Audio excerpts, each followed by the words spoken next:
আমার স্বামী আমাকে মারতে মারতে উঠানে ফেলে দিল।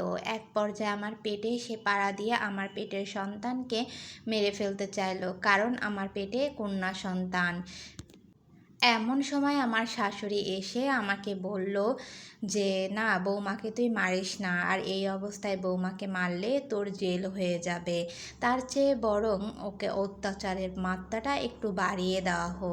প্রতিটা দিন আমার সাথে অত্যাচার করতে লাগলো তারা। এভাবে আমার দিন চলতে লাগলো। একদিন খেতে দিলে হয়তো বা আর একদিন দিত না। তবে কি একটা কথা কি জানেন, আমি না তাদের জন্য একটা সারপ্রাইজ রেখেছিলাম। যখন আমি গর্ভবতী তখন তারা আমাকে খুব আদর যত্ন করেছিল। আর এই জন্য আমি যখন ডাক্তারের কাছে গিয়েছিলাম যে আমার কন্যা সন্তান হবে না পুত্র সন্তান হবে, এমনিতেই আমি প্রতি রাত্রে তাহাজ্জুদ নামাজ পড়ে আল্লাহর কাছে একটাই প্রার্থনা করতাম, যেন আমার একটি পুত্র সন্তান হয়, আমার স্বামী আর আমার শাশুড়ির মনের আশা যেন পূর্ণ হয়। সেদিন ডাক্তার আমাকে বলেছিল আমার পুত্র সন্তান হবে, কিন্তু আমি ভেবেছিলাম যে আমার শাশুড়ি আর আমার স্বামী আমাকে তো এমনিতেই ভালোবাসে, তাদের কাছে কন্যা সন্তান অথবা পুত্র সন্তান কোনোটাই ম্যাটার করে না, সুস্থ একটা সন্তান হলেই তারা খুশি।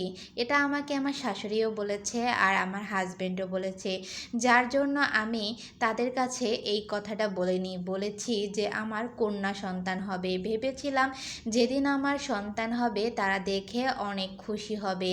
এমনটা হবে তা কখনোই ভাবতে পারিনি, কিন্তু তারা তো পুরো রূপটাই বদলে দিল। যেই না শুনলাম আমার কন্যা সন্তান, আমার পেটেই তাকে মেরে ফেলতে চাইলো, কিন্তু আইনি ব্যবস্থা অথবা জেল খাটার ভয়তে সেটা আর করতে পারল না।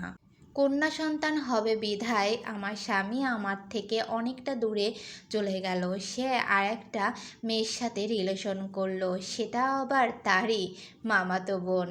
আচ্ছা, মামাতো বোন যদি তাকে ভালোই বাসতো তাহলে কি আর তার কাছে স্বর্ণের বালা গহনা এসব চাইতো? কিন্তু আর কি আর করার, আমার স্বামী আমার গহনা নিয়েই আমার সেই সতীনকে দিয়ে আসতো। আসলে বিয়ে করে ঘরে নিয়ে আসেনি, কিন্তু তার সাথে রাত্রি যাপন করাও তো এক প্রকার সতীনেরই মতো। এভাবে তাদেরও রংলীলা চলতে থাকে, আর এটা আমি নিজ চোখে সেটা শুধু দেখতেই থাকি। আর আমার শাশুড়ি এতে পুরো সম্মতি দিতে থাকে। এভাবে আমার লাইফ চলতে থাকে। দেখতে দেখতে 9টা মাস পার হয়ে গেল। শেষ পর্যন্ত আমার স্বামী আমাকে ঘর থেকে বের করে দিল, কারণ কন্যা সন্তানকে কে খাওয়াবে, কন্যা সন্তানকে কে বিয়ে দেবে, এই জন্য সে আমাকে বাড়ি থেকে বের করে দিল। আচ্ছা, আমি কি অপরাধ করেছি? আমার তো শুধু কন্যা সন্তানই হচ্ছিল, তাই না? আমি চলে আসার পর কিছুদিন পর আমার সন্তান হলো, তাও আবার পুত্র সন্তান।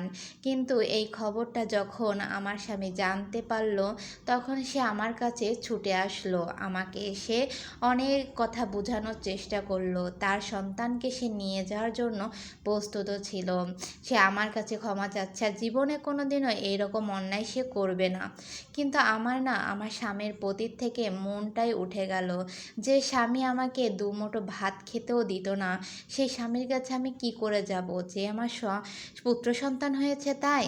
কন্যা সন্তানকে তারা এতটাই ঘৃণা করে, অর্থাৎ তার মাও তো একটা মেয়ে সন্তান, সে তো মেয়ের ধারাই তো সে জন্ম হয়েছে। মায়ের পায়ের নিচে সন্তানের বেহেশত, কিন্তু বাবার পায়ের নিচে সন্তানের বেহেশত নেই, এটা কিন্তু জানা আছে আমাদের সকলের। তারপরও আমরা মেয়েদেরকে ঘৃণা করি।